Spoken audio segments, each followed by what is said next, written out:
guys, I don't know if you saw this. A West Australian man who survived a traumatic shark attack yesterday has reportedly described his ordeal as a feeding frenzy. Over the last decade, there have been 10 fatal shark attacks in WA.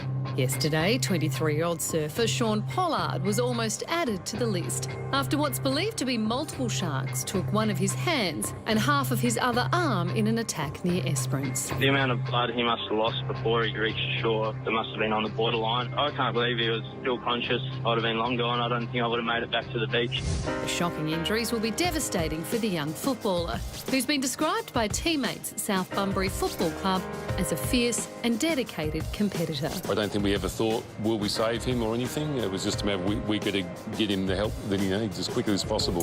In the wake of the attacks, a search and destroy order was given, resulting in 2 sharks, including a 4.5-metre white pointer, being captured and killed last night. If there are multiple sharks, which there may or may not have been, but the gentleman saying that there were multiple sharks, it's less likely that it's great whites if there's multiple sharks involved. But in spite of the 2 sharks being destroyed, a WA state government spokesperson has told the project there won't be a return to its highly criticised shark cull. In 2014, the trial program caught 163 tiger sharks, but not a single of the more dangerous great whites. Well, it's a misnomer to say that they're not going to return to the shark cull since they've just killed 2 protected great white sharks. For Sean, who's in a stable condition with family by his side at the Royal Perth Hospital, it will be a long road to recovery after such a traumatic attack.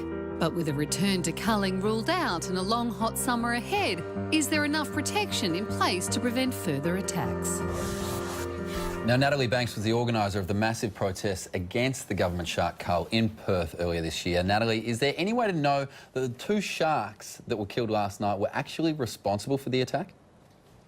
Firstly, we'd like to send our condolences to Sean and his family, and we wish Sean a very speedy recovery. In terms of the sharks that were killed by the Department of Fisheries in WA, there isn't any confirmation that we can say for 100% sure that they were the sharks involved in this incident.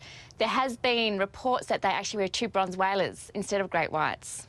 Natalie, I've grown up in WA. I've swum, on many of those beaches, and it's always in the back of your head there is that risk. I mean, what protection can people take other than just not going swimming? We've been asking for the government to have a system similar to what they have in Cape Town in South Africa, which calls it a shark spotter program, which is a system of flags and alarms that gets surfers and divers out of the water, and also it has education about what's happening in the waters at the moment. Now, Natalie, the government has said that the cull is not coming back, so does that mean we can expect search and destroy every time an attack happens from here on in? That's our concern. We have an incident here where potentially the sharks that were involved weren't even the sharks that were killed. It's called an imminent threat policy, which the WA government enables that whenever there's been a shark incident that they will drop the drum lines. A shark in the area at one time does not mean that there is an imminent threat, particularly when you close a beach. So given that they don't know that the 2 sharks they got were even the sharks involved, is it all just to put people's minds at ease? Is that what it's about?